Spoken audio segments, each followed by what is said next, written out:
সূর্য ভাইয়া, তুমি আমাকে না পড়িয়ে আপুর দিকে কি দেখছো?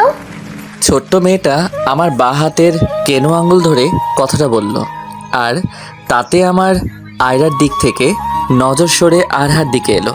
এতটা সময় ধরে যার দিকে তাকিয়েছিলাম সে হলো আমার এক্স আয়রা, আর যে আমাকে ডাক দিল সে হলো আমার এক্সেরই ছোট্ট বোন আরহা। এখন মাত্র ক্লাস 3-তে পড়ে। আপনারা ভাবছেন এক্সের বোনকে কেমনে পড়াচ্ছি, তাই তো? বা এক্স কিছু বলে না নাকি?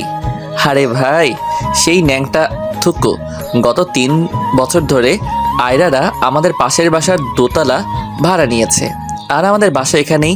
তা জন্মের পর থেকে আমি জানি। না না, এটা তো কোনো মতেই বিশ্বাসযোগ্য না। সরি, জ্ঞান হওয়ার পর থেকে জানি। আমি এসএসসি পরীক্ষায় জিপিএ প্রাপ্ত হলে আমার এক্সের মাই সে আমাকে তার ছোট মেয়েকে পড়ানোর জন্য আহ্বান করেন, আর তখন আমি না করতে পারিনি। তার কারণ হলো আয়রাকে আমার খুব ভালো লাগে, কিন্তু তখনও আয়রা তা জানতো না। তাই এইরকম ভালো একটা সুযোগ আমি কিছুতেই হাতছাড়া করতে চাইনি। আমিও সম্মতি দিয়ে দেই আয়রার আম্মুকে। পরে কলেজে ভর্তি হয়ে আয়রার ছোট বোন আরহাকে সন্ধ্যার দিকে পড়াই, আর এই ফাঁকে আয়রাকেও ইমপ্রেস করে ফেলি।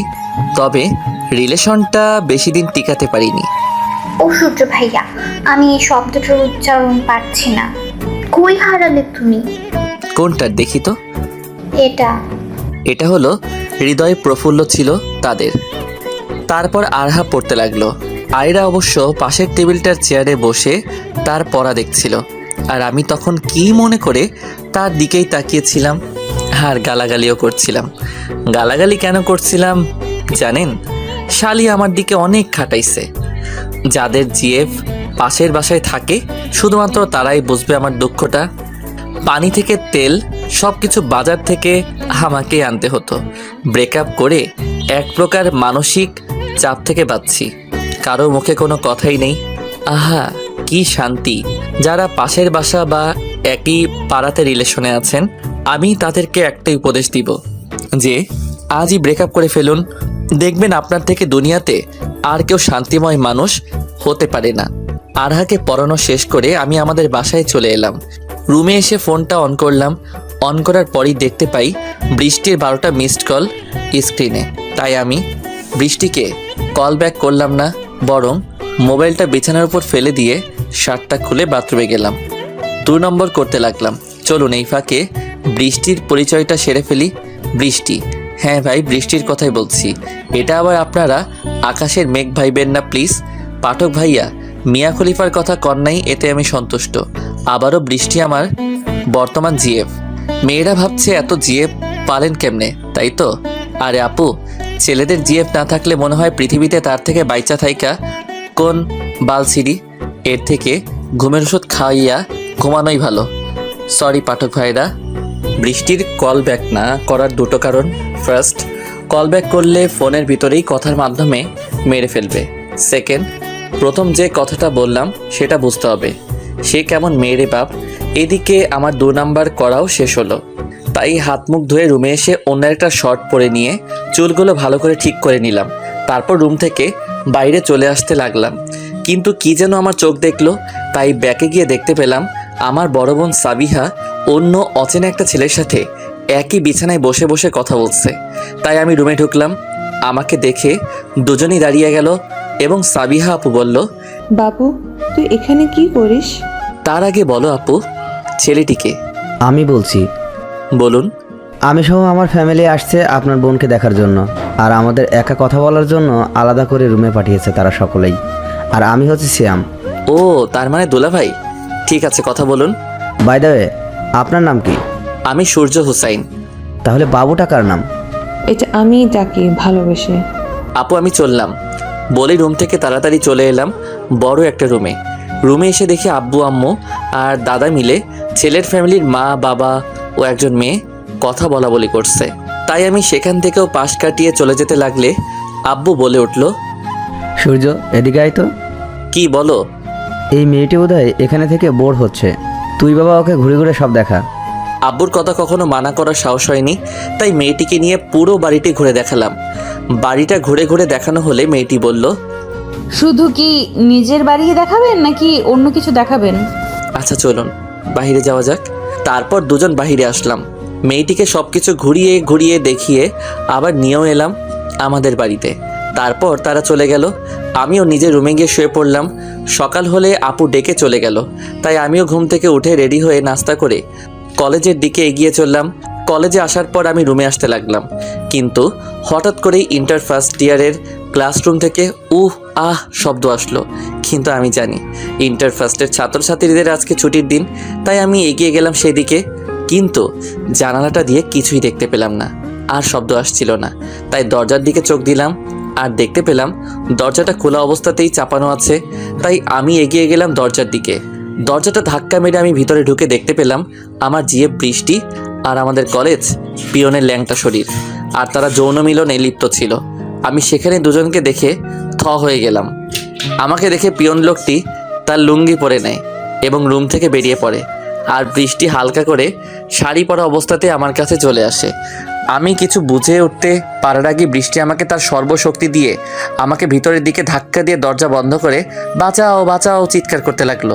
আমিও বুঝতে পারলাম আমি নিশ্চিত গল্পের মতো ধর্ষক করবে এই বৃষ্টি মেয়েটি। তাই আমি বৃষ্টির মুখ চেপে ধরে দিলাম ফ্লোরে, আর আমি ক্লাসরুমের দরজাটা খুলে ফেললাম। আর দেখতে পেলাম আমাদের সহ আরও ডিপার্টমেন্টের সকল ছাত্রছাত্রী রুমের বাইরে অপেক্ষা করছে, আর তার সাথে পিয়ন বুড়া লোকটাও আছে। আমার কোনো কথা না শুনে সবাই আমাকে মারতে লাগলো। মারতে মারতে বেহুশ করলো আমায়। হুশ ফিরলে দেখতে পাই আমি হসপিটালের বেডে শুয়ে আছি, আর আমার পাশে বৃষ্টি। বৃষ্টিকে দেখে আমার মাথার ব্যথাটা কট করে জেগে উঠলো। তখন বলল, তোমার পরিবার আসছে তোমাকে দেখতে। আমি কোনো কথা বললাম না। তাই বৃষ্টি রুম থেকে বেরিয়ে সবাইকে ডাকতে চলে গেল, আর আমাকে এই ফাঁকে অন্য আরেকটা দরজাটা দিয়ে আমারই বন্ধু আসিফ এসে আমাকে কাঁধে করে তুলে বেরিয়ে পড়লো সেই দরজাটা দিয়ে। বৃষ্টি সবাইকে ডেকে এনে দেখলো রুম আর পেট দুটোই খালি। সবাই পাগলের মতো খুঁজতে লাগলো রুমে, কিন্তু পেল না কাউকে। আরে আমি সেখানে থাকলে তো পাবে নাকি? আর আমাকে তো আসিফ কাঁধে করে নিয়ে বেরিয়ে পড়েছে সেখান থেকে। অনেকটা দূরে আমাকে কাঁধে করে আনার পর আসিফ আমাকে নামালো একটি গাছের নিচে এবং ও পাশে বসলো আর বলল, তুই তোর গার্লফ্রেন্ডের ধর্ষণ করলি কেন সূর্য? মেয়েটির কাছে চাইলেই তো সব দিয়ে দিত। সত্যি বলছি আসিফ, আমি বৃষ্টির সাথে কিছু করিনি। তারপর পুরো ঘটনা খুলে বললাম আসিফকে। আসিফও এরকমই আন্দাজ করেছিল, তাই তো আমার পরিবারকে অপমানের হাত থেকে এমনকি আমাকেও মামলা টামলার হাত থেকে বাঁচিয়ে নিয়েছে। যখন দেখতেই পারবেন আমি হসপিটালে আছি, তখন তারা কাকে দোষারোপ করবে? আর আমার ফ্যামিলিরও কোনো মান সম্মান হানি হবে না। শোন সূর্য, তোর এখানে থাকাটা একদমই সেফটি নয়। তাই বলছি তুই এখান থেকে অন্য শহরে চলে যা। আর আমি চাই না তোর বোনের বিয়েতেও কোনো ধরনের সমস্যা দেখা দিক তোর জন্য। তুই ঠিক বলেছিস। তখন একটা বাস চলে এলো। আসিফ আমাকে ধরে ধরে বাসের মাঝখানের দিকে সিটে বসিয়ে আমাকে কিছু টাকা ধরিয়ে দিল। আমাকে আলবিদা জানিয়ে চলে গেল আসিফ। আমিও বাসের সিটে বসে আছি। হাত পায়ের ব্যথাটা টানতে লাগলো ঘুমানোর জন্য, তাই আলতো করে চোখ জোড়া বন্ধ করে নিলাম আর ঘুমিয়েও পড়লাম। কিছুটা সময় পার হলে বাসের হেল্পার মামাটি চলে এলো আর আমার কাঁধে হাত দিয়ে বলল, মামা ভাড়াটা দিলে উপকৃত হব। আমি পকেট থেকে আসিফের টাকাটা বের করলাম আর তাকে সেই নোটটা দিলাম। হেল্পার মামা নোটটাকে একবার পর্যবেক্ষণ করে বলল, কই যাবেন মামা? জানি না। জানি না মানে? আপনাদের বাসটা কোথায় থামবে? তখন হেল্পার একটা জায়গার নাম বলল, কিন্তু তেমনটা খেয়াল নেই। আমিও বলে দিলাম সেখানেই নামবো। মামা 1000 টাকা খুচরা দিতে পারবো না, আপনার কাছে খুচরা থাকলে দেন। কিন্তু আমার কাছে তো এই একটাই নোট আছে। তাহলে ওয়েট করেন, খুচরা হলে আমি আপনার থেকে টাকাটা নিয়ে নিব। ঠিক আছে। তারপর সিটে হেলান দিয়ে বসে থাকি আধা ঘন্টা।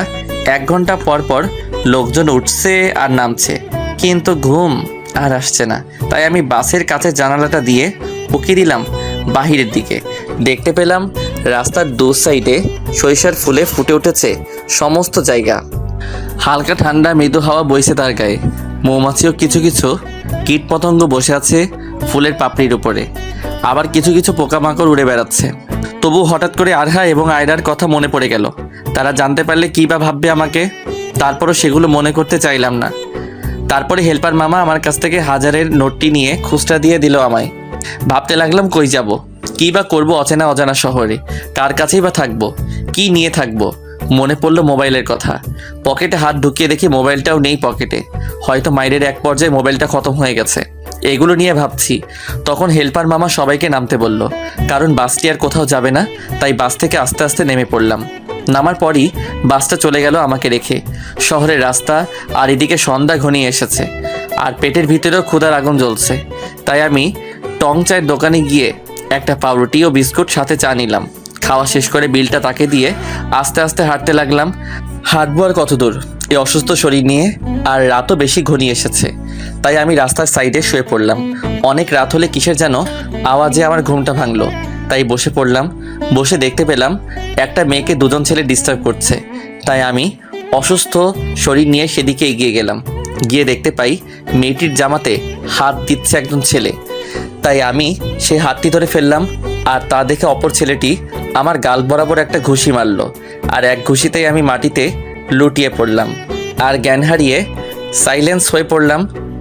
হারিয়ে সেন্সলেস হয়ে পড়লাম। কয়েক ঘন্টা পর জ্ঞান ফিরলে দেখতে পাই আমি একটা রাজমহলের মতো সুন্দর একটা কামরার বিছানায় শুয়ে আছি। তাই আমি উঠে বসে পড়লাম বিছানার উপর। কি বলবো, রুমটা যে এত সুন্দর মুখের ভাষাতে তা প্রকাশ করা সম্ভব না। আমি বিছানার উপর বসা থেকে উঠে দাঁড়িয়ে দাঁড়িয়ে রুমটা দেখতে লাগলাম। দেয়ালের সাথে প্রিন্টিং আকারে সাজানো অনেক ছবি, সাদা নীল আকাশের মেঘালো 7 রং মিলে আরেকটা প্রিন্টিং, উড়ন্ত পাখিদের, শামুক ভাঙা, আরও অনেক কিছুরই প্রিন্টিং আঁকানো। সেগুলো দেখছি। তখনই পিছন থেকে একটি মেয়ে আমাকে ডাকলো। মিস্টার, আপনি অসুস্থ শরীর নিয়ে উঠতে গেলেন কেন? আমি পিছন ফিরে দেখি গতকালের রাতের সেই মেয়েটিকে দেখার পর গতকালকে রাতের সমস্ত কথা মনে পড়ে গেল। তাই আমি মেয়েটিকে ভালো মতো দেখে বললাম, আপনি কি ঠিক আছেন? আমি ঠিকঠাক আছি। আপনি কি বলেন তো? আমাকে ছেলেদের হাত থেকে রক্ষা করতে এসে নিজেই এক খুশিতে মরে গেলেন, সরি অজ্ঞান হলেন। আমি খুবই অসুস্থ ছিলাম তখন। ডাক্তারও তাই বলেছেন। আর আপনাকে ধন্যবাদ। আপনি না থাকলে কালকে কি হতো নিজেও জানি না। আমি তো আপনার জন্য কিছুই করতে পারলাম না, উল্টো আমার আপনাকে ধন্যবাদ দেওয়া উচিত। তা ছেলেগুলো আপনার কোনো ক্ষতি করেনি? আপনি অজ্ঞান হয়ে যাওয়ার পর তারা দুজনে খুব ভয় পায়, আর আমাকে সেই অবস্থাতেই রেখে তারা পালিয়ে যায়। ও আচ্ছা, দরজাটা কোন দিকে? আমি না কিছুই বুঝে উঠতে পারছি না। দরজা দিয়ে কি করবেন? আমার বোধ হয় এখন চলে যাওয়া দরকার। আপনি আগে সুস্থ হন, তারপর চলে যান। এখন গিয়ে শুয়ে থাকুন, এখন অনেক রাত। কিন্তু এত কথা না বাড়িয়ে যা বলছি তাই করুন তো আপনি। মেয়েটির কথায় আমি গিয়ে বিছানার উপর শুয়ে পড়লাম। তখন মেয়েটি এসে বলল, আমি উর্বশী, আপনি? সূর্য হুসাইন। আচ্ছা সূর্য, আপনি এখন রেস্ট নেন, বাকি কথা কালকে হবে। বলেই মেয়েটি চলে গেল। আমিও ঘুমিয়ে পড়লাম। সকালে কিচির মিচির শব্দে ঘুমটা ভেঙে গেল। চোখ খুলে দেখি কাঁচের জানালাটার রডে পাখিরা শব্দ করে খেলা করছে। তাই আমি উঠে ফ্লোরে পা রেখে হাঁটতে হাঁটতে জানালাটার কাছে এসে পৌঁছালাম। জানালার কাছে আসতেই পাখির দলগুলো উড়ে গেল রড থেকে। আমি বাহিরে উকি দিয়ে অবাক হয়ে গেলাম, কারণ আমি দোতলা বিল্ডিংয়ের জানালার কাছে দাঁড়িয়ে আছি, আর নিচে সরিষা ক্ষেত। তাই তো পাখিরা এখানে। জানালাটা দিয়ে উপভোগ করতে লাগলাম সব কিছু। তখনই একটা কাজের মহিলা আসলো রুমে। তাই আমি তার দিকে তাকালাম। তিনি কফির কাপটা বিছানার পাশে ড্রেসিং টেবিলের উপর রেখে আমায় বলল, আপনার কপি। বলেই চলে যেতে লাগলে। আমি বললাম, একটু শুনেন। হ্যাঁ কন, কিছু লাগবো না? না, কিছু লাগবে না, তবে আমি কিছু বুঝতে পারছি না। উর্বশীকে? উর্বশী ম্যাম হলেন আমার ম্যাডামের একমাত্র মেয়ে, আর এই বাড়িটা তারই। মহিলাটি কথাগুলো বলার পরপরই উর্বশী চলে এসে বলল, খালা, আপনি এখন যান। মহিলাটি চলে গেলে আমি উর্বশীকে বললাম, আপনি কে বলেন তো? আমি হলাম এই গোটা রাজ্যের রাজকন্যা। আর আমি হলাম আপনাদের দারোয়ান, তাই তো? এই নিন কফিটা খান, ঠান্ডা হয়ে যাচ্ছে। আমিও নিয়ে নিলাম কফির কাপটা। তখন উর্বশী বলল, কেমন হয়েছে বললেন না তো? বেশ মজাদার ছিল কফিটা। থ্যাঙ্কস, আর সরি। কেন? পরিচয়টাতে মজা করার জন্য। আসলে আমি আমার আম্মুর একমাত্র মেয়ে, তবে আম্মুর ভালোবাসা তেমন পাইনি। কি বলছেন এসব? মা জাতি তার সন্তানকে ভালোবাসবে না, এটা কোনো কথা? এটাই আমার জীবনের কথা। তিনি সবসময় তার ক্লিনিক নিয়ে পড়ে থাকেন, আর এটা সেই ছোটবেলা থেকেই। আদর স্নেহ তেমন পাইনি মায়ের, কারণ তিনি ভাবেন আমাকে পড়াশোনা করালেই আমি হ্যাপি থাকবো। কিন্তু আমি তাকে আমার পাশে চেয়েছি, সেটা আম্মু নিজেও বোঝার চেষ্টা অব্দি কখনো করেনি। আর আপনার আব্বু? তার কথা মুখে আনতে চাই না। কিন্তু কি হয়েছে বললেন না তো? প্লিজ, এই প্রসঙ্গে আমি আপনার সাথে কথা বলতে চাচ্ছি না এখন। আমার কলেজে লেট হয়ে যাচ্ছে, আমি চললাম। আর হ্যাঁ, আপনি সুস্থ না হওয়া অবধি কোথাও যাবেন না। কথাগুলো বলে আমার হাত থেকে কাপটা নিয়ে চলে গেল সে। আমি বিছানার উপরে গড়াগড়ি করলাম, কিন্তু কিচ্ছু ভালো লাগছে না। নতুন জায়গায় আসলে যা হয় আর কি। কিছুটা সময় পর মহিলাটি নাস্তা দিয়ে চলে গেল। আমিও উঠে বসে নাস্তা করে নিলাম। নাস্তা শেষ করে আমি দরজাটা দিয়ে বেরিয়ে পড়লাম। আর দেখলাম একটা রাজপ্রাসাদের মতো তাদের বাসা। একতলা দোতলা সেটিং করা, তাও আবার একই সাথে, আর দুপাশে দুটি সিঁড়ি। তাই আমি সিঁড়ি বেয়ে নিচে চলে এলাম। নিচে এসে দেখি মহিলাটি টেবিল সাফ করছে। তাই আমি মূল ফটকের দরজাটা দিয়ে বাইরে চলে এলাম। বাইরে এসে দেখি গোলাপ ফুলের সমারোহ সামনের দিকে, বাড়ির পিছনের দিকে সরিষা ফুলের সমারোহ, আর সামনের দিকে গোলাপ ফুলের। তাই আমি এগিয়ে গেলাম। এগিয়ে গিয়ে পিছন ফিরে দেখি বাড়িটাকে দেখতে জমিদার পরিবারের বাড়ি বলেই বোঝাচ্ছে। আমি পিছন দিকে সরে যাচ্ছি, আর হঠাৎ করে কিসের সাথে যেন ধাক্কা খেলাম। পিছন ফিরে দেখতে পাই একজন মধ্যবয়স্কী লোক, আর তার হাতে গাড়ির চাবি। তখন তিনি বললেন, তুমি ঠিক আছো তো? আমি ঠিকই আছি। আমার আবার কি হবে? না, গতকালকে উর্বশী ম্যামের সাথে তোমায় অজ্ঞান অবস্থায় দেখতে পেয়েছিলাম, তাই জিজ্ঞেস করলাম। ও আচ্ছা, আপনি এখানে কত বছর ধরে আছেন? বেশ কয়েক বছর। কিন্তু কেন? উর্বশীর আব্বুর ব্যাপারে কিছু জানেন আপনি? না, মাত্র 3 বছর ধরে আমি এখানে। তারপর লোকটির সাথে এটা ওটা কথা বললাম। তারপরও আবারও চলে এলাম সেই রুমে এসে বিছানায় শুয়ে পড়লাম। ঘুমাচ্ছি। অনেকক্ষণ পর বিকালের দিকে উর্বশী মেয়েটি আমায় ডাকলো, তাই আমি উঠে বসলাম। দেখতে পেলাম তার হাতে কিছু শপিংয়ের ব্যাগ।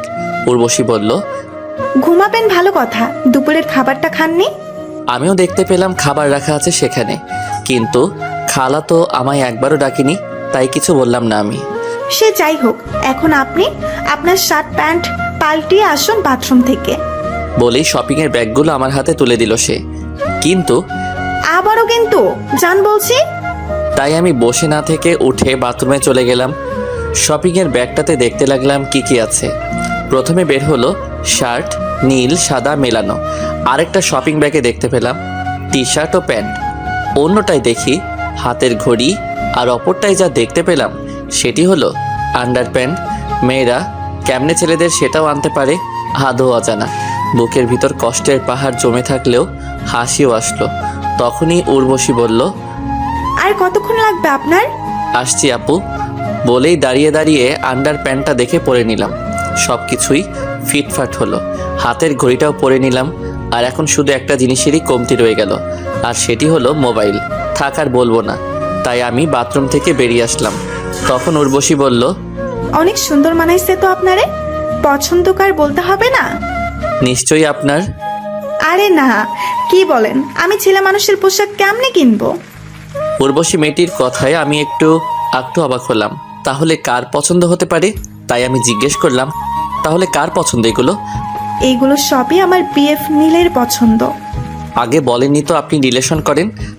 আপনি তো আর আমায় জিজ্ঞেস করেননি, তাই আমিও বলার দরকার মনে করিনি।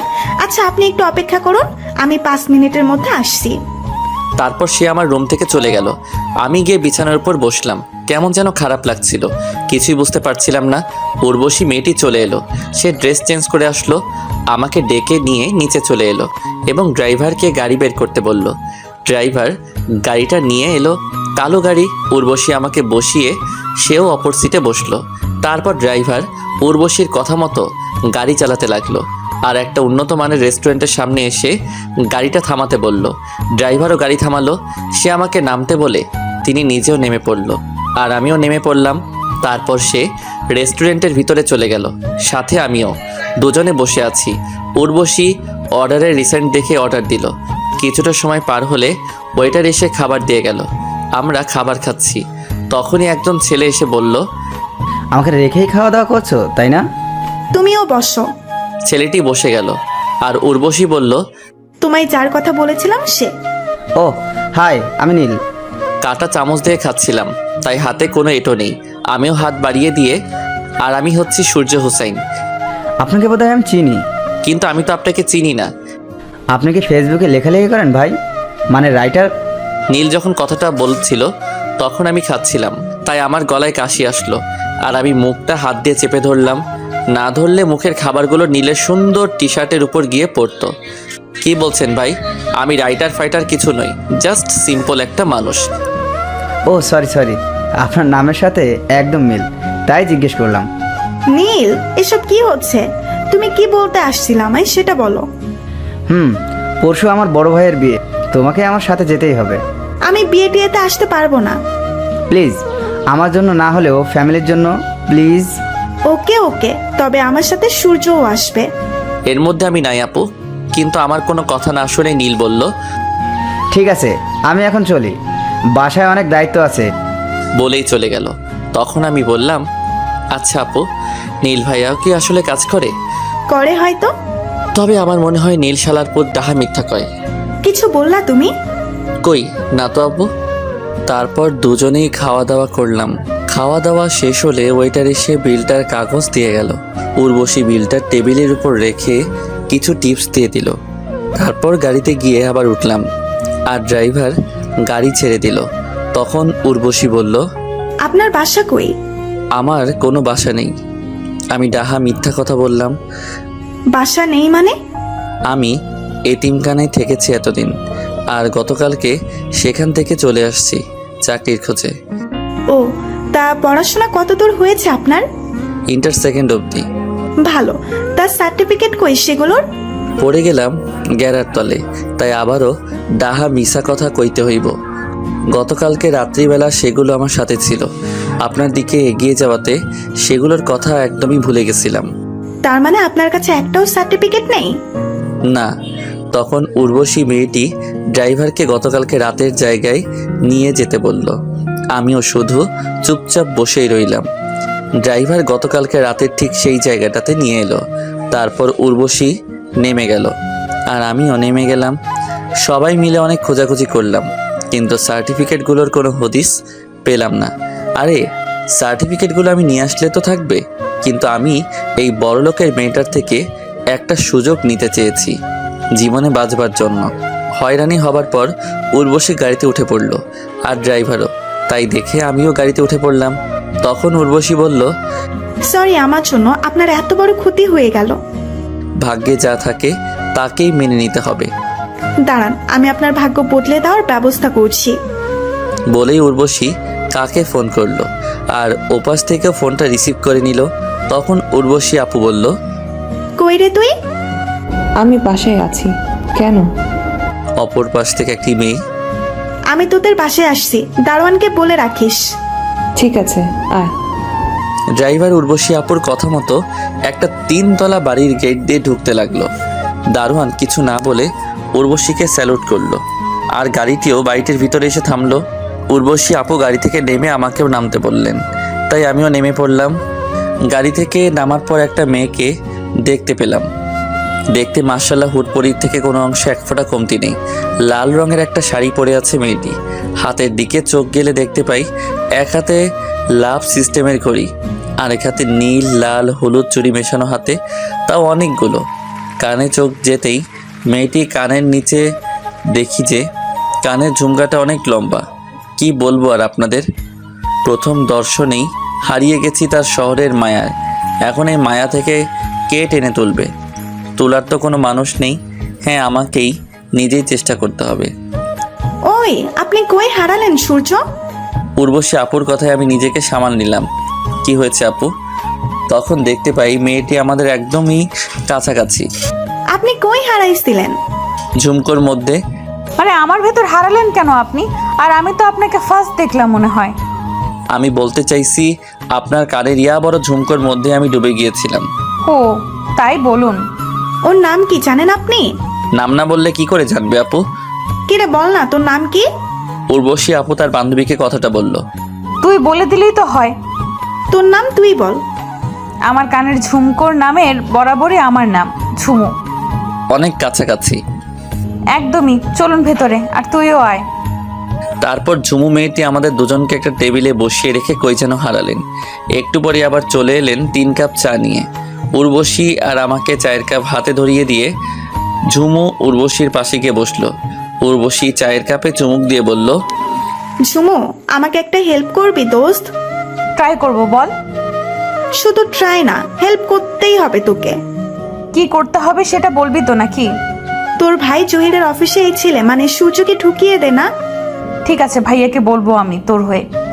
আপনার সব সার্টিফিকেটগুলি নিয়ে রেডি থাকেন। আমি কিছু বলতে গেলে উর্বশী আপু বলল, কাগজপাতি নেই। নেই মানে? তারপর গতকালকে রাতের ঘটনা উর্বশী আপু ঝুমুকে খুলে বলল। তারপর ঝুমু বলল, ঠিক আছে, আমি ভাইয়াকে যেইভাবেই হোক না কেন ম্যানেজ করে তোকে ফোন করে বলবানি, হয়তো বা প্রশ্নের সম্মুখীন হতে পারে। আমিও বলে দিলাম কোনো সমস্যা নেই এতে আমার। তারপর ঝুমু আর উর্বশী আপু নিজেদের মাঝে কথা বলল। আমি বেচারার মতো বসে থাকলাম। কথা বলা বলি শেষ হলে ঝুমুর থেকে বিদায় নিয়ে আবারও গাড়িতে গিয়ে বসলাম। ড্রাইভার গাড়িটা চালাতে লাগলো। চালাতে চালাতে চালাতে চালাতে উর্বশীদের বাসায় এসে পৌঁছালাম। গাড়ির ঘড়িতে দেখতে পেলাম 9:25 বাজে। উর্বশী আপু নেমে পড়লো, আমিও নেমে পড়লাম তার সাথে। হাঁটতে লাগলাম ভিতরের দিকে। তখন আমি বললাম, ধন্যবাদ আপু, অনেক বড় একটা উপকার করলেন। ওকে, কোনো সমস্যা নেই। আপুর কথা শেষ না হতেই আপুর আম্মু সোফায় বসা থেকে দাঁড়িয়ে বলে উঠল। দাঁড়া উর্বশী। উর্বশী আপু দাঁড়িয়ে বলল, দাঁড়াইলাম। ছেলেটি কে? আমার বয়ফ্রেন্ড। তুমি হ্যাপি? আন্টি এগোতে লাগলো আমাদের দিকে। আপুর এমন কথা শুনে আর মায়ের মুখের উপর বলে মিথ্যা বলে দেয়া আমি না কি তার বয়ফ্রেন্ড। আমি তো ভয় পেতে পেতে শেষ। এখন যদি আমাকে বা উর্বশী আপুকে থাপ্পড় লাগিয়ে দেয় তাহলে কি হবে? আন্টি আমার কাছাকাছি আসার পর তিনি হাত উঁচা করতেই আমি চোখ বন্ধ করে নিলাম, কিন্তু থাপ্পড়ের আওয়াজ আসলো বলে আমি চোখ খুলে তাকালাম। দেখতে পাই আন্টি আমার মাথায় হাত দিচ্ছে।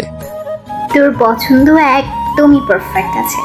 মা, আমি তোমার সাথে ইয়ার্কি মারছি আর তুমি সেটাকে সিরিয়াসলি নিচ্ছ কেন?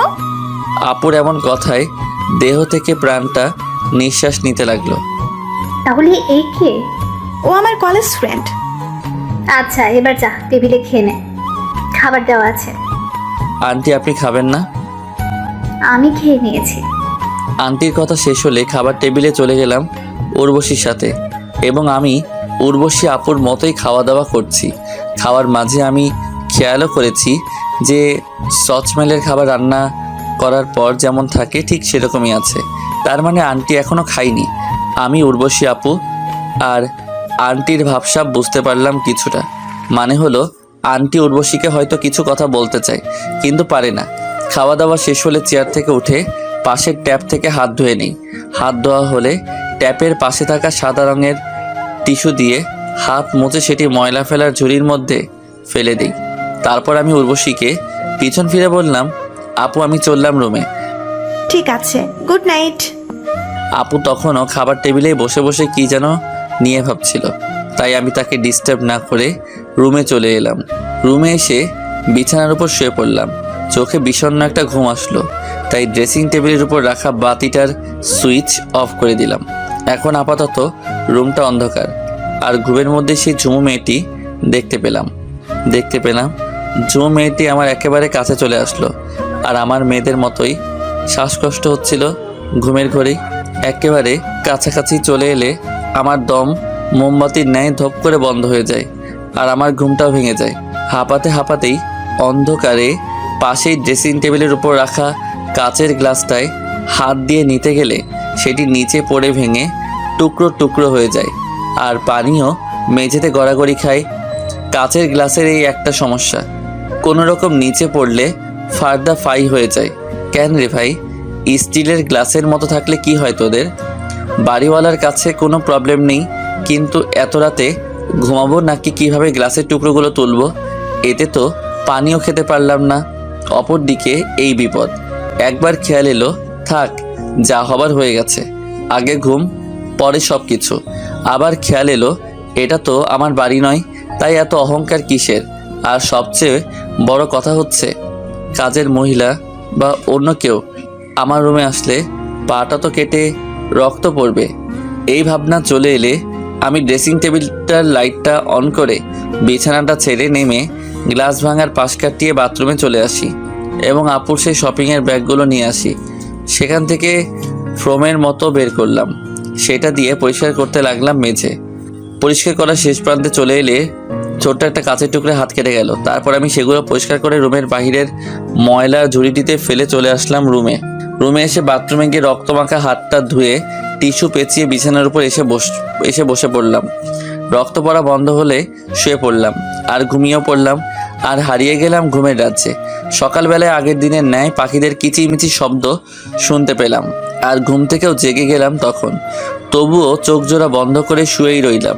তার একটু পর উর্বশী আমার রুমে এসে কফির কাপ ড্রেসিং টেবিলের উপর রাখতে গেলে ভয় পেয়ে তার হাতে আমার জন্য আনা কফিটার গ্লাস হাত থেকে নিচে পড়ে ভেঙে যায়। কারণ ড্রেসিং টেবিলের নিচে মেঝেতে রক্ত লেগে আছে। তাই দেখেই সে ভয় পেয়ে গেল আর সে ভাবতেও লাগলো রক্ত কোত্থেকে আসলো এখানে। আর তখন আমিও চোখ খুলে বিছানার উপর বসে পড়ি আর দেখি উর্বশী আপু দাঁড়িয়ে আছে আর তার পায়ের থেকে অল্প দূরেই কাপটা চুরচুর হয়ে ভেঙে আছে। আমি বসে পড়লে তখন উর্বশী আপু দেখতে পেল আমার হাতেও রক্ত লেগে আছে। তখন তিনি বললেন, মেঝেতে আর আপনার হাতে কিসের রক্ত এগুলো? আমি আপুকে গতকাল রাতের অন্ধকারে গ্লাস ভেঙে ফেলার কথা বললাম। সব শুনে তিনি বললেন, আমাকে বা কাজের মহিলা খালাকেও জানাতে পারতেন, শুধু শুধু আপনি নিজের হাত কেটে ফেললেন। নিজের ভুল নিজেকে শুধরানোই বেটার। সেটা ঠিক, তাই বলে হাত কেটে নেবেন? দেখি তো কতখানি কেটে গেছে। উর্বশী ঝুঁকে আমার হাতটা তার হাতের মাঝে নিয়ে দেখতে লাগলো, ঠিক আমার আপন বোন সাবিহার মতোই। ভালো করে দেখে তিনি বললেন, অনেকখানি কেটে গেছে, আপনি একটু বসুন, আমি কি আম্মুর রুম থেকে ব্যান্ডেজ করার মতো কিছু পাই কিনা। তারপর চলে গেল সে। আর কিছুটা সময় পর চলে এলো একটা ছোট্ট বক্স নিয়ে। ড্রেসিং টেবিলটার ছোট্ট চেয়ারটা টেনে বিছানার পাশে এসে বসলো এবং বক্সটা বিছানার উপর রাখলো। উর্বশী বক্সটা খুললো। দেখতে পেলাম একটা সাদা বোতল ও ক্রিম আর ব্যান্ডেজের কাপড় আর সাদা কস্টেপ সহ আরও বেশ কিছু। উর্বশী আপু আমার হাতটা এগিয়ে নিয়ে সেই বোতলটা খুলে লাল রক্তের মতো কিছু দিয়ে আমার হাতের আঙুলটা পরিষ্কার করলো ব্যান্ডেজের সাদা ফুটা ফুটা কাপড় দিয়ে। পরিষ্কার করে মলম লাগিয়ে ব্যান্ডেজ করে দিল, ঠিক ডাক্তারদের মতোই। আবার আমার বোন সাবিহার মতোই। আপুর কথা তখন খুব করে মনে পড়ছিল। শুধু আপুর কথা বললে ভুল হবে, কম বেশি সবার কথাই মনে পড়ছিল। কিন্তু একজন কালনাগিনীর জন্য আমার ফুলের মতো জীবন ডাস্টবিনের ন্যায় হয়ে গেছে। আমার কী বা দোষ ছিল?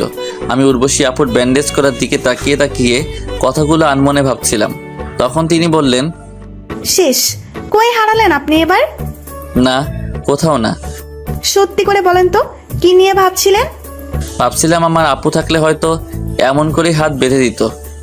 এই ব্যাপার? আমাকেই আপু ডাকলেন তাহলে? ঠিক আছে আপু। গুড। আচ্ছা, আমি একটু হাত ধুতে যাব। বলেই বাথরুমে চলে গেল। আমি বসেই রইলাম। একটু পর তিনি হাত ধুয়ে এসে বলতে লাগলেন, আপনার তো অনেক রক্ত বের হয়েছে, ট্যাপের কাছেও রক্ত। আমি কিছু বললাম না, শুধু চুপ করে রইলাম। আর শুনুন সূর্য, আমার কলেজের টাইম হয়ে যাচ্ছে, আমি আপনার নাস্তা খালাকে দিয়ে আপনার রুমে দিয়ে যেতে বলবো। আচ্ছা। আর হ্যাঁ, কাপের ভাঙা টুকরোগুলো কিন্তু আপনি উঠাবেন না, এটাও খালাকে বলে দেবো আমি। ওকে, চললাম। বলে উর্বশী আপু বক্সটা সাথে করে নিয়ে চলে গেল রুম থেকে বেরিয়ে। আর আমি বিছানার উপর বসা থেকে উঠে বাথরুমে চলে এলাম। হাত মুখ ধুয়ে আবার রুমে চলে আসলাম। রুমে এসে দেখতে পাই ঝুমু মেয়েটি কাপের সেই ভাঙা টুকরোগুলো তুলছে।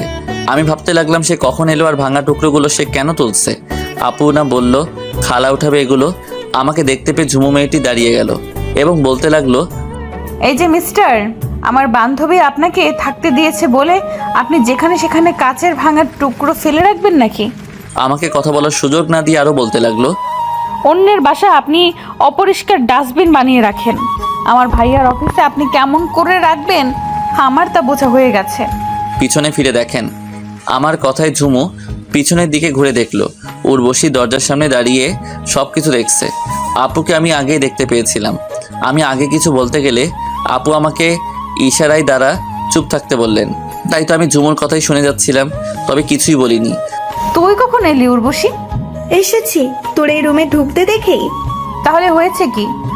ঝুমু বলতে গেলে উর্বশী আপু ঝুমুকে থামিয়ে দিয়ে বলেন, কফির কাপটা না আমার হাত থেকেই ভেঙে গেছে, তাই আমি তাকে উঠাতে নিষেধ করেছি। আর তুই কি না তাকে না জেনে শুনে কতগুলো কথা বললি। সরি দোস্ত, আমি আসলেই তখন বুঝে উঠতে পারিনি। আমাকে কেন সরি বলছিস? সরিটা সূর্যের কাছ থেকে নে। সরি। ঠিক আছে, এতে সরি বলার তেমন কিছু নেই। সরিটা তাহলে মওকুফ করছেন? উর্বশী আপু, আমার না রুমে কেমন জানি লাগছে। আমি কি আপনার সাথে বাইরে যেতে পারি? আমার তো কলেজ আছে, কলেজ শেষে আবার নীলের সাথেও দেখা করতে হবে। ওকে ওকে, কোনো সমস্যা নেই, আমি নিয়ে যাচ্ছি। ঝুমু আমার দিকে তাকিয়ে কথাগুলো বলল। আমিও মুচকি হাসি দিলাম। তাহলে তো হলোই, নাস্তা রেস্টুরেন্ট থেকেই তোমরা করে নিও, এটাই ভালো হবে। ঠিক আছে। তারপর ঝুমু মেয়েটি গিয়ে হাতে জমানো কাঁচের টুকরোগুলো ময়লার ঝুড়িটায় ফেলে দিয়ে আমাকে বলল, চলুন আমার সাথে তাহলে। আমি ঝুমু মেয়েটির কথা মতো তার পিছু পিছু চলতে লাগলাম। সিঁড়ি বেয়ে নিচে চলে এলাম। নিচে এসে দেখি ঝুমুর একটা কালো রঙের গাড়ি। গাড়ির কাছে এসে বলল, আপনি কি গাড়ি ড্রাইভ করতে পারেন? না তো, কোনোদিন ড্রাইভ করিনি। তাহলে আর কি করার, ড্রাইভারকেও সাথে নিয়ে নিতে হবে। বলেই গাড়িতে উঠে পড়লো এবং আমাকে উঠতে বলল। তাই আমিও উঠলাম। ড্রাইভার ড্রাইভ করতে লাগলো। তখন ঝুমু ড্রাইভারকে বলল, আঙ্কেল, সামনে কফি শপে সাইড কইরেন তো। আচ্ছা মামনি। ঝুমুকে একটা কথা বলতে খুব ইচ্ছে করছিল, কিন্তু বলবো কি বলবো না সেটাই ভাবছি। কথাটা শুনে যদি বিরক্ত বোধ করে তখন তো কি হবে। এর মধ্যেও গাড়িটা কফি শপের বাইরে এসে গাড়ি সাইড করলো। আমরা দুজন নেমে কফি শপের ভিতরে ঢুকলাম এবং একটা টেবিলে বসে পড়লাম। আমি খেয়াল করলাম লোক সংখ্যা তেমন নেই ভিতরে। উন্নত মানের হলে এমনিতেই লোক সংখ্যা কম থাকে। একজন ওয়েটার এসে কফির অর্ডার নিয়ে গেল। ওয়েটার চলে গেলে আমি ঝুমুকে বললাম, আপনার চুলগুলো থেকে খুলে রাখলে আপনাকে অনেক বেশি সুন্দর লাগে। কিন্তু ঝুমু উত্তর দিল, জানি। এর মধ্যে ওয়েটারটা কফি নিয়ে এলো। আমি কফিটাতে চুমুক দিলাম, কিন্তু ঝুমু মেয়েটি কফিটার গ্লাস হাত দিয়ে ধরে আছে। আমি সেদিকে তাকিয়েছি বলে ঝুমু বলল, 1 সেকেন্ড। আর একটু পরেই ঝুমু তার চুলগুলো ছেড়ে দিয়ে ওয়াশরুম থেকে বেরিয়ে এলো। আমি তার দেখা মাত্রই চেয়ার থেকে দাঁড়িয়ে গেলাম, কারণ ঝুমুকে যতই দেখছি ততই ভালো লাগছে আমার। রীতিমতো ঝুমু আমার কাছাকাছি চলে এলো এবং বলল, কি ব্যাপার, দাঁড়িয়ে গেলেন যে? আমি ঝুমুর কথায় বসে পড়লাম। সেও বসে পড়ল আমার সামনের চেয়ারে এবং কফিটা খেতে লাগলো। ঝুমুর কফি খাওয়া দেখে তো আমি অবাক, কারণ সে চামচ দিয়ে তুলে তুলে কফি খাচ্ছে। আমি সেদিকে অপলক তাকিয়ে আছি। তখন ঝুমু খেয়াল করলো যে আমি তার দিকে তাকিয়ে আছি। সে বলল, এই যে মিস্টার, তাকিয়েছেন কেন? আপনার হাবভাব কিন্তু ভালো লাগছে না আমার। একটা কথা জিজ্ঞেস করি? আমি প্রেম করি কি না তাই জিজ্ঞেস করবেন, তাই না? সুন্দরী মেয়েদেরই একটা বদভ্যাস, কিছু জিজ্ঞেস করতে চাইলেই তারা বাল পাকনামি করে নিজে রিলেশন করে কিনা বুঝে।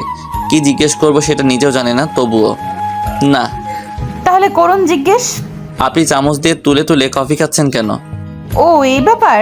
আসলে আমার ছোট থাকতে কফি খেতে গিয়ে জিহ্বা পুড়ে যায়, তাই আমি চামচ দিয়েই কফি খাই সবসময়। ও শুনুন। বলুন।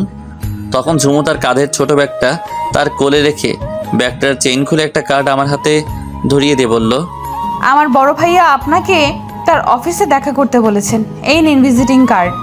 আমি ভিজিটিং কার্ডটা হাতে নিয়ে বললাম, ধন্যবাদ আপনাকে অসংখ্য। ওকে, ঠিক আছে। আমরা কি বন্ধু হতে পারি? আমার এমন কথায় ঝুমু মেয়েটি আমার দিকে কেমন দৃষ্টি করে তাকিয়ে আছে তা আমি বুঝতে পারলাম না। কি হলো বলুন? বন্ধুর সম্পর্কটা কখনো বলে কয়ে হয় না, বরং আপনা আপনি থেকেই হয়ে যায়। তার মানে হতে পারি না? বললাম তো, এইভাবে বলে হয় না বন্ধুত্ব সম্পর্ক। তারপর আমি আর কথা বাড়ালাম না। কফিটা শেষ করে বসে রইলাম এই আশায়।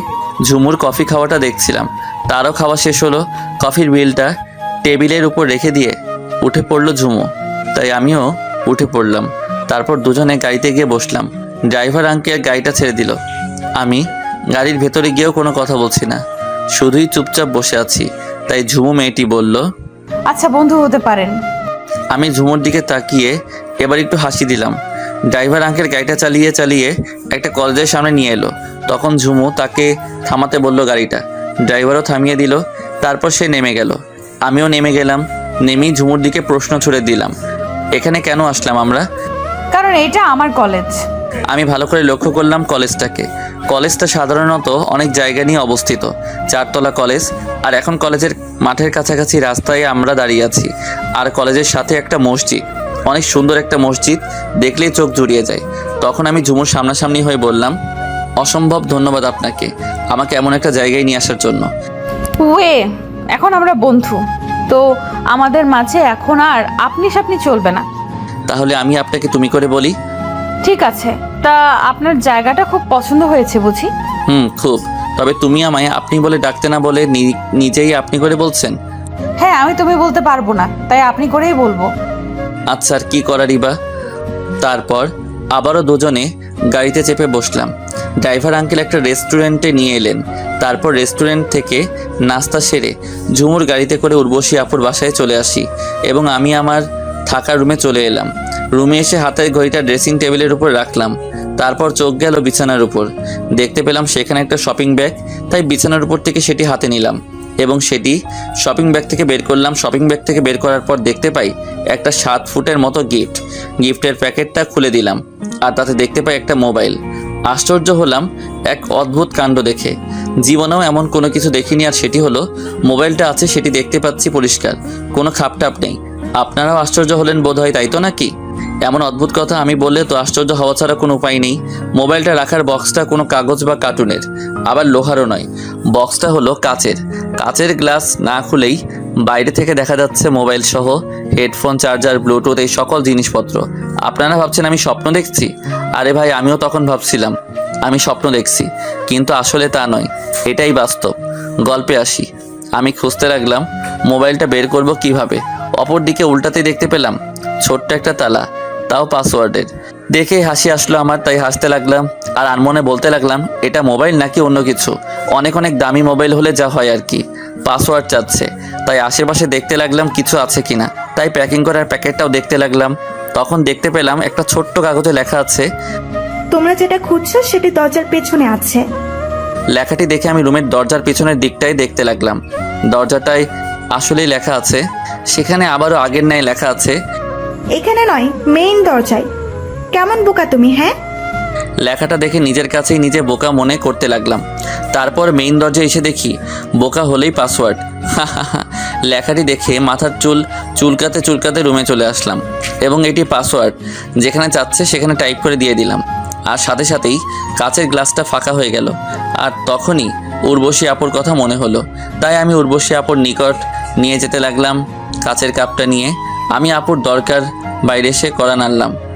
আমি আপুর দরকারে বাইরে এসে কড়া নাড়লাম। তখন উর্বশী আপুর রুমটা খুলে আমাকে একবার চোখ দিয়ে পরিদর্শন করে ভিতরে চলে গেল। তিনি ভিতরে গিয়ে বিছানার উপর বসলো এবং আমাকে বলল, ভেতরে আসেন। আমিও ভিতরে চলে এলাম।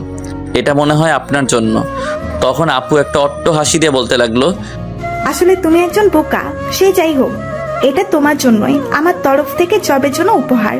তুমি কেমন করে জানলে আমার জব হয়েছে? ঝুমু আমাকে সব বলে দিয়েছে। কি ঝুমুকে পছন্দ করো, তাই তো নাকি? না আপু। এদিকে এসো। কি আপু? বললাম আমার কাছাকাছি আসো। আমি তার কাছাকাছি চলে গেলাম। তখন তিনি বলল, আমার পাশে বসো। কিন্তু আমি যা বলছি তাই করো। আমি তার কাছাকাছি বসে পড়লাম বিছানার উপর। তখন তিনি, তুমি আমার ছোট ভাই, এবার বলো ঝুমুকে কি তুমি পছন্দ করো? আমি সত্যিটা বলবো, তবে কি? একটা কথা দিতে হবে আমায়। আমি যা বলবো তা ঝুমু বা কাউকে বলা যাবে না। এই কথাটা দিতে পারবেন তো নাকি? ঠিক আছে, কথা দিলাম, এবার বলো। আপু, প্রথম দেখাতে আমি তাকে ভালোবেসে ফেলেছি। আমি চাই ঝুমু যেদিন আমার ভালোবাসা বুঝবে সেদিন আমিও তাকে আমার ভালোবাসার কথাটা তাকে বলবো, বা তারও আগে। অনেক পছন্দ করি আপনার বান্ধবী। বলে ফেলো, দেখবো, মেনে নিব। কদিন যাক, আমি হয়তো বা বলে দিতে পারি। আর আপু, আপনি কিন্তু কথা দিচ্ছেন, কথা রাখেন। ওকে, আর জবের জন্য all the best. Thank you আপু। তারপর বিছানার উপর থেকে উঠে নিজের রুমে এসে মোবাইলটা চার্জে লাগিয়ে দিলাম। পরে রাতের খাবার খেয়ে নিজের রুমে এসে শুয়ে পড়লাম। সকালবেলাতে ঘুম ভাঙলে রেডি হয়ে মোবাইলটা পকেটে রেখে নাস্তা করে আন্টির কাছে গেলাম। আন্টি তখন দোতলার বারান্দায় বসে বসে পেপারের পাতা উল্টাচ্ছিল। আমি গিয়ে তার পাশে দাঁড়ালাম আর আন্টিও আমায় দেখতে পেয়ে বলল, কি হে যুবক, কিছু বলবা? আজকে আমার জবের প্রথম দিন, দোয়া করবেন। দোয়া করি অনেক হ্যাপি হও জবটাতে, ইনশাআল্লাহ। তখন আমি সামনের দিকে এগিয়ে তার পায়ে সালাম করলাম আর তিনি এমন দশা দেখে পেপারটা পাশের সিটে রেখে দাঁড়িয়ে আমাকে উঠালো পায়ের কাছ থেকে আর বলল, কি করছো? আমি জানি আপনার অনেক কষ্ট আমার মতো। তখন তিনি আমাকে বুকে টেনে নিয়ে বললেন, জীবনে অনেক বড় কিছু হও বাবা। তারপর আন্টিকে রেখে বেরিয়ে পড়লাম ঝুমুর বড় ভাইয়া জহিরের অফিসে তার সাথে দেখা করতে, এবং ভিজিটিং কার্ডের ঠিকানা অনুযায়ী পৌঁছেও গেলাম সেখানে। অফিসের দারোয়ান গেট দিয়ে ঢুকতে বাধা দিলে আমি ভিজিটিং কার্ডটা পকেট থেকে বের করে দেখাই। তিনি স্যালুট করেন, আর আমার তখন কেমন যেন ভয় লাগলো। সে যাই হোক না কেন, অফিস ভবনের সামনে এসে পড়লাম। দেখতে পেলাম দোতলা ভবন অফিসের, তাই আমি ভিতরে ঢুকে পড়লাম। নিচে একজনকে জিজ্ঞেস করে জানতে পারলাম উপরে জহিরের অফিস, তাই আমি সিঁড়ি বেয়ে দোতলায় চলে এলাম।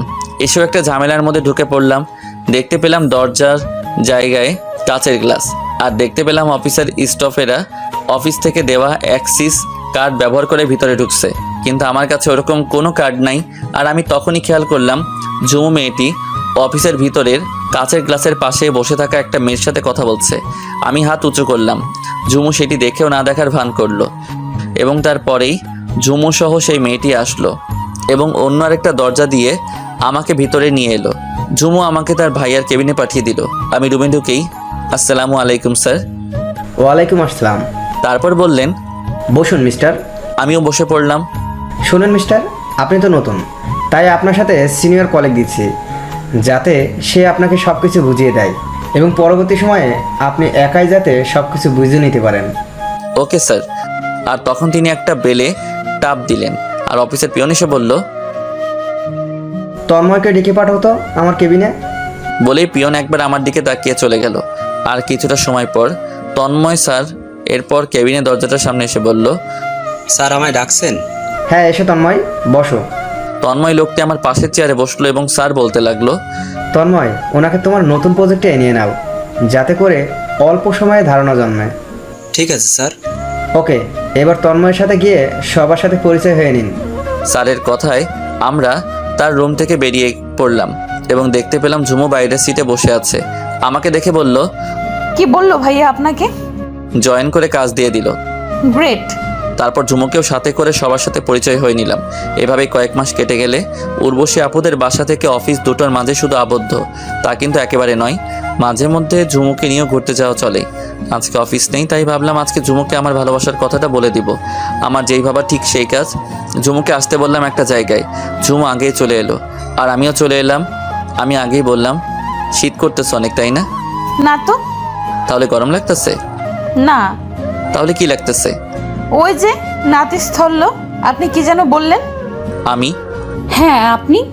আকাশটা অনেক পরিষ্কার, তাই না? আপনি কি এটাই বলতে চাইছেন? না। তাহলে কি বলবেন সেটা বলুন, তাড়াতাড়ি বাসায় যেতে হবে। কালকে বলি? না, যা বলার আজকেই বলতে হবে আপনার। কি যেন বলবো আমি? কি বলবেন সেটা তো একমাত্র আপনিই জানেন। আমি তখন মনে সাহস সঞ্চয় করে আমি হ্যাঁ আপনি। তারপর কি? নিশ্চয়ই ভালোবাসেন। হ্যাঁ। না না। কোনটা ভাববো, প্রথমটা নাকি শেষের দুইটা? ফার্স্টটাই। আমি এখন চলে গেলাম। তখন ঝুমু আমার হাতটা টান দিয়ে বলল, নিজের মনের কথাটা এতটা সময় নিয়ে বললা, তাও আমার সাহায্য নিয়ে। আমি ছেলে হলে দেখতা কিভাবে প্রপোজ করতাম। পরে কথা হবে, এখন কেমন যেন ভয় ভয় পাচ্ছে। আমি চলে যেতে লাগলে ঝুমু বলে উঠল, ওকে, নিজের মনের কথাটা শোনায়া দিলা, কিন্তু আমার উত্তরটা কি তা না জেনেই চলে যাচ্ছ যে? শুনে তো যাও আমার উত্তরটা। ঠিক আছে, তোমার উত্তর বলো। নিশ্চয়ই হ্যাঁ হবে। অবশ্যই হবে। কিন্তু কেন? কারণ আপনি লেট। লেট মানে? গতকালকে আমাদের কলেজের একজন ছেলে আমাকে প্রপোজ করছে, আমিও তার প্রপোজালে হ্যাঁ বলে দিছি, কারণ আমার কিছু করার নাই সূর্য। আমার চোখের কালো মনির উপরে পানিতে টলমল করছে, কিন্তু চোখ থেকে অশ্রু ঝরাচ্ছি না। ঠিক সেইভাবে ঝুমুকে বললাম, আচ্ছা, তাকে নিয়ে ভালো থেকো আর আমাকে একটু হলেও মনে রেখো। আমি পিছন ফিরে চলে যেতে লাগলে ঝুমু আমাকে আমারও পিছন থেকে হাত টান দেয়। তবু আমি হাতটা ছাড়িয়ে এক হাত চোখের টলমল পানিটা মুছে হাঁটা দিলাম। উর্বশী আপুদের বাসায় এসে রুমে এসে বসে রইলাম বিছানার উপর জড়সড় হয়ে, আর চোখের পানিগুলো মুছতে লাগলাম। আজ ছেলে বলে আওয়াজ করে কান্না করতে পারি না, মেয়ে হলে অবশ্যই আওয়াজ করে কান্না করতাম, আর সেটা হোকি বা বাথরুমে ঝর্ণার পানিতে। কাঁদতে কাঁদতে একটা সময় চোখের পানিও ফুরিয়ে গেল। তখনই দেখতে পেলাম রুমের জানালাটা দিয়ে একটা ছোট্ট পাখি ঢুকে পড়ে, আর তখন রুমের সিলিং ফ্যানটা চলছিল। এসি আছে, তবে আজকে দুঃখের জন্য আর চালাইনি। সে যাই হোক, পাখিটাকে দেখতে পেলাম ঠিক ফ্যানের বাতাসের দিকেই চলে গেল আর কেমন করে যেন উপরে উঠে পড়ল, কিন্তু পাখিটা আর নিচে নামতে পারছে না। কতক্ষণ চেয়ে থাকলাম হয়তো নেমে পড়বে, কিন্তু নামতে চেয়েও পারছে না। এই ভয়ে যে যদি ফ্যানের পাখার ব্লেডের মতো আঘাত লাগে তাহলে তো দফা রফা হয়ে যাবে, আর আমারও একই চিন্তা হলো। তাই আমি বিছানার উপর জড়সড় হয়ে বসে থাকা থেকে উঠে গিয়ে ফ্যানের সুইচটা অফ করে দেই। ফ্যানের পাখাগুলো একেবারেই থেমে গেলে আর তখন নেমে আমার কাছাকাছি চলে আসে আর আমাকে সামনে থেকেই দেখে, জানালাটা দিয়ে টুকুট করে বেরিয়ে পড়ে। তাই দেখে আমার মনটা কেমন হালকা ভালো লাগলো। আর তখন সেই মুহূর্তে চোখে প্রচুর ঘুম চলে আসে। তাই আমি এসিটা চালিয়ে শুয়ে পড়ি বিছানার চাদরটা টেনে। দুপুর সহ আর সন্ধ্যা পেরিয়ে গেল, কিন্তু ঘুম আর ভাঙলো না। আর তখনই ভূমিকম্পের ন্যায় উদ্দাম হলো এক প্রকার। চোখ খুলে বালিশের নিচে হাত দিতেই অনুভব করলাম ভূমিকম্পের ন্যায় মোবাইলটা বেজে উঠছে। কারণ তখন বালিশের নিচে মোবাইলটা সাইলেন্ট অবস্থায় ছিল। আপনারাও এটা করতে পারেন, বালিশের নিচে মোবাইলটা সাইলেন্ট করে রেখে ঘুমাবেন, দেখবেন ভূমিকম্পের ন্যায় মোবাইলটা বাজবে। বালিশের নিচে থেকে মোবাইলটা বের করে স্ক্রিনে দেখতে পাই ঝুমু কল দিয়েছে। আমি কলটা রিসিভ না করে মোবাইলটাই অফ করে দিলাম। আবারও ঘুমানোর চেষ্টা করলাম, কিন্তু ঘুম আর আসলো না। তাই গড়াগড়ি করতে লাগলাম, কিন্তু গড়াগড়িটাও বেশিক্ষণ টিকাতে রাখতে পারলাম না। উর্বশী আপু এসে দরজায় নক করলো। সূর্য, দরজাটা খোলো। আপুর এমনভাবে দরজায় নক করায় আমি বিছানায় শোয়া থেকে উঠে দরজাটা খুলে দিলাম। দরজাটা খোলার সাথে সাথেই উনি আমাকে ভালো মতো দেখতে লাগলো। আর তখন উনি কাকে যেন বলতে লাগলেন। সূর্য, ঠিক আছে, কোনো চিন্তা করিস না তো তুই। তবে চোখগুলো ফোলা ফোলা লাগছে, কান্না করছে হয়তো বেচারাটা। আপুর এমন কথাই আমি অল্প অল্প বুঝতে পারলাম আপু কার সাথে কথা বলছেন। আর তখনই উর্বশী আপু আমাকে তার ফোনটা ধরিয়ে দিয়ে বলল, নাও কথা বলো, তোমার সাথে কথা বলার জন্য মরিয়া হয়ে উঠেছে। কে ফোনে? কে আবার? ঝুমু ছাড়া কি অন্য কেউ হতে পারে নাকি? ধরুন আপু, আমি তার সাথে কথা বলবো না। আমি তোমার আপু হয়ে কথা বলতে আসছি, সো বলো তার সাথে কথা। কিন্তু তুমি সবসময় কিন্তু কিন্তু করো কেন? আমি যা বলছি আগে সেটা করো। কি আর করার, ফোনটা কানের কাছে নিয়ে হ্যালো কি বলবা তাড়াতাড়ি বলো। তুমি ঠিক আছো তো? হ্যাঁ ঠিক আছে, কি বলবা সেটা বলো। তুমি আমার ফোনটা রিসিভ না করে মোবাইলটা অফ করে রাখছো কেন? আর কান্নাই বা করছো কেন? সেটা আমার ব্যাপার, আমি তোমায় কেন বলতে যাব। আর রাখছি। ওয়েট, শোনো। কি আবার? কালকে দেখা করতে পারবা?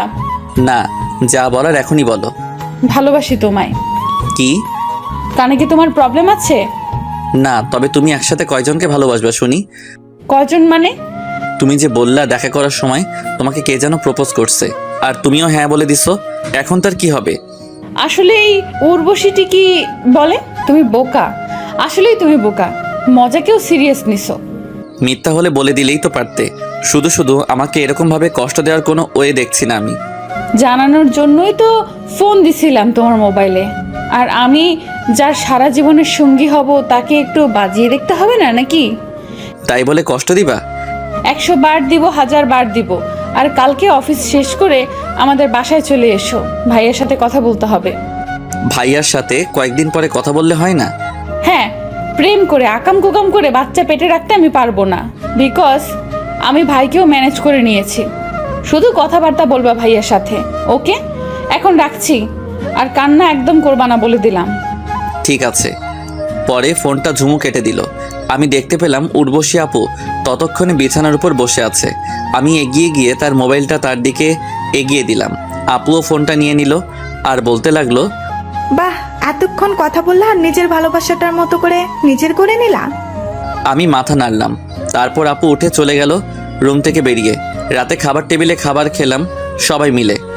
খাবার খেয়ে নিজের রুমে এসে ঝুমুকে ফোন করলাম আর অনেক সময় নিয়ে কথা বলে ঘুমিয়ে পড়লাম। আমি ঘুমাচ্ছি। আপনাদের তো একটা কথা বলিনি একেবারেই, আর রোমান্টিকের কারণে মনেও ছিল না। নীলের বড় ভাই এর বিয়ের ব্যাপারটা না আমার একেবারে মাথায় ছিল না। আমার সাথে ঝুমুর আগে বন্ধুর মতো সম্পর্ক হলে তার কয়েকদিন পরে নীলের ভাইয়ের বিয়ে হয়েছে। নীলের ভাইয়ের বিয়েতে উর্বশী আপু আমাকে নিয়ে যায় তার সাথে, আর ঝুমুকেও তার ভাইকেও আসতে বলেছিল নীলের ফ্যামিলিরা। তাদের কার্ড দিয়ে নিমন্ত্রণ করেছিল, আর নিমন্ত্রণ করবেই বা না কেন। নীলের বড় ভাইও আমার স্যার যে ক্লাসমেট ছিল, আর আমার স্যারের নাম ডাকও অল্প ছিল শহরে। সে যাই হোক, ঝুমু হলুদের সাথে ম্যাচিং করে লাল রঙের শাড়ি পরে আসছিল, দেখতেই চোখ ঝলসে যাবে এরকম। সেদিনটা অনেক বিনজয় করেছিলাম কেন বললাম সেটা সামনে এগোলেই বুঝতে পারবেন। আমাকে উর্বশী আপু বসিয়ে রেখে চলে গেল। ঝুমু যখন ড্যান্স করেছিল সেদিন আমি অপলক তার দিকে তাকিয়েছিলাম, পাশে থাকা সোফায় বসে। ঝুমু যে একা ড্যান্স করছে তা একেবারে নয়, ঝুমুর সাথে আরও মেয়ে নাচছে আর বক্সে বাজছে এই গানটা, মুশকিল মে হ্যাঁ জিনা तूने दिल है जीना हो गए पागल देखो प्यार है ये हसीना कुसु कुसु कुसु कुसु कुसु कुसु कुसु कुसु कुसु कुसु। সংক্ষেপে বললাম কারণ গল্পের মধ্যে গান এলাও না। আপনাদেরকে বলে রাখি যে এই মেয়ে ড্যান্স করতে পারে তার সাথে বাসর করা সবচেয়ে আরামদায়ক। জাস্ট ফান করলাম, সিরিয়াস নিয়েন না কথাটা। আমি তো ঝুমুর ড্যান্স দেখে তো আরও ফিদা হয়ে গিয়েছিলাম। আমি তো ঝুমুর প্রতি আগেই দুর্বল, না ফিদা ছিলাম, আর এখন তো আরও ডাবল ফিদা হয়ে গেলাম। সেটা তো বড় কথা না, বড় কথা হলো আমি ঝুমুর ড্যান্সটা অনেক এনজয় করছিলাম। তখন একটা ছেলে আমার পাশে বসে ঘাড়ে হাত দিয়ে বলে, মামা মেয়েটা অনেক জোস, আর দেখ মেয়েটার কোমরের কাছে শাড়িটা নাচার সাথে সাথে উড়ছে। ছেলেটার এমন কথাই আর মুখে গন্ধ থাকে আমি বুঝে গেলাম ছেলেটি ড্রিঙ্কস করেছে, আর পুরাই মাতাল না হলেও অল্প হয়েছে। তাই আমি তার ড্রিঙ্কস করে নেশা করানো উড়ানোর জন্য মনে মনে বলতে লাগলাম, দাঁড়া শয়তান, আমি যাকে পছন্দ করি তার দিকে কুনজরে তাকাস, তোর ব্যবস্থা এক্ষুনি করছি। বলে আমি ঝুমুর ড্যান্স করার কাছে গেলাম আর থামিয়ে দিলাম ঝুমুর ড্যান্স। ঝুমু হাত ও চোখের আইব্রু নাচিয়ে জিজ্ঞেস করলো, কি হয়েছে সূর্য আপনার? আমার কিছু হয়নি, তবে তোমার হবে। মানেটা হলো তোমার নাভির উপরের কাপড়টা সরে গেছে। ছি সূর্য ছি, আমি তোমায় ভালো বন্ধু মনে করতাম, আর তুমি কিনা আমার শরীরের দিকে নজর দিছো। তুমি যেটা ভাবছো সেটা না, ওই দেখো ওই ছেলেটা তোমাকে নিয়ে আমার কাছে বাজে কথা বলছে এই নিয়ে, তাই আমি এসে তোমাকে বললাম। আমি সরি আর ধন্যবাদ তোমায়। বলেই সেই ছেলেটির কাছে গিয়ে বলল, আমার কোমরটা অনেক জোস তাই না? তখন ঝুমু ছেলেটির কান বরাবর একটা থাপ্পড় লাগিয়ে দিয়ে বলল, আর থাপ্পড়টাও কি জোস? ছেলেটি কিছু শুনতে পেল না, কারণ তার কান এখন ঝিরঝির করছে টিভির মতন। আর এই বিষয়টাতে চোখ পড়ল আমার স্যার আর ঝুমুর বড় ভাই জহিরের। তার কিছুটা সময় পর অনেক বড় পাঙ্গা হয়ে গেল নীলের সাথে জহিরের, কারণ ওই ছেলেটা নীলেরই বন্ধু ছিল। সে আগেকার কথা বাদ দেওয়াই বেপার। বর্তমানে চলে আসি কেমন, সকালে ঘুম ভাঙলো পাখিদের কিচিরমিচির শব্দে, যেন স্বপ্নের শহর। সকালে পাখিদের কিচিরমিচির শব্দ, আবার জানালাটার নিচে হলুদের সরিষে ফুলের ক্ষেত, আহা কতই না ভালো লাগার মতো একটি বাড়ি। তারপর আমার আব্বু আম্মু ও আপুকে বড্ড বেশি মিস করি সবসময়। বিছানাটা ছেড়ে দিয়ে বাথরুমে গিয়ে একটা শাওয়ার নিয়ে বের হলাম, কারণ অফিস থেকে আবার ঝুমুদের বাসায়ও যেতে হবে। তাই শাওয়ারটা শেষ করে অফিসের জন্য রেডি হয়ে নিলাম। রেডি হয়ে নাস্তার টেবিলে আমি আর উর্বশী আপু দুজনে নাস্তা করে নিলাম। নাস্তা করে আমি চললাম অফিসে, আর আপু চলে গেল কলেজে। অফিসে গিয়ে দৈনন্দিনের মতো কাজ করে আসরের দিকে ঝুমুরের বাসায় চলে গেলাম। ঝুমুর ভাই অফিস থেকে দুপুরে চলে এসেছিল। আমি ঝুমুদের বাসার ভিতরে চলে এলাম। দারোয়ানকে জহির আগেই বলে রেখেছিল আমি আসবো, তাই কোনো ব্যথা দেননি তিনি। আমি বাসাটার ভিতরে গেলাম, দেখতে পেলাম জহির স্যার বসে বসে মোবাইলে কথা বলছে। আমাকে দেখতে পেয়ে হাতের ইশারায় বসতে বললেন সোফায়, আর আমিও বসে পড়লাম। তখন স্যার মোবাইলে বলল, তোমায় আমি পরে ফোন করব, এখন একটা জরুরি মিটিং আছে। আমি কিছুটা আন্দাজ করতে পারলাম হয়তো ওপাশের লোকটি তার গার্লফ্রেন্ড। এমনই মনে হলো। স্যার ফোনটা কেটে দিয়ে ভালো করে নড়ে চড়ে বসলেন এবং আমায় বলতে লাগলেন, টি না কফি? টি হলেই হবে স্যার। স্যার বলার প্রয়োজন নেই বাসায়। তখন জহির স্যার বললেন, আব্দুল, ওই আব্দুল। একটা আমার মতো সমবয়সী ছেলে এসে বলল, কি স্যার? বলে ছেলেটি চলে গেল। আচ্ছা স্যার। ঝুমুর ভাই আমাকে টুকটাক জিজ্ঞেস করছেন কই থাকি এসব আর কি। এর মধ্যে ঝুমু এসে পড়লো আমাদের সামনে, এসে আমার পাশে এসে বসে পড়লো। আমি ঝুমুর দিকে তাকিয়ে জহির দিকে তাকালাম, কিন্তু এতে কোনো রিয়াক্ট করেনি সে। আব্দুল ছেলেটি এসে আমাদের সামনে রাখলো টি, কফি, আরও কিছু বিস্কুট ইত্যাদি। তখন ঝুমু কফির কাপটা নিয়ে চুমুক দিল। আমি তো হা হয়ে তাকিয়ে আছি ঝুমুর দিকে। তখন আব্দুল ছেলেটি বলল, স্যার আমি কি আপনার জন্য আরেকটা কফি বানিয়ে আনবো? না, লাগবে না। আব্দুল ছেলেটি চলে গেল।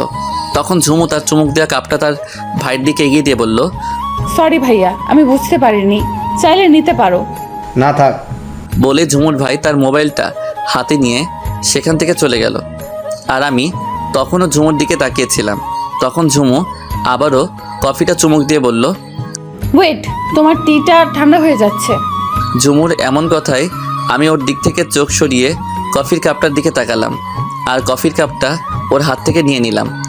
সেটা দেখে তো ঝুমু এবার বেশ অবাক হলো। আর আমি তখন বললাম, অবাক খবর কিছু নেই, আমি টি খাবো না। আমি তো তোমার ঠোঁটের ছোঁয়ায় কাপটার কফিটা খাবো। একটু খালি খেয়ে বললাম, দারুণ তো। আর তখনই কফির কাপটা ঝুমু আমার হাত থেকে কেড়ে নিয়ে নিজে খেতে লাগলো এবং পুরোটাই শেষ করে ফেললো।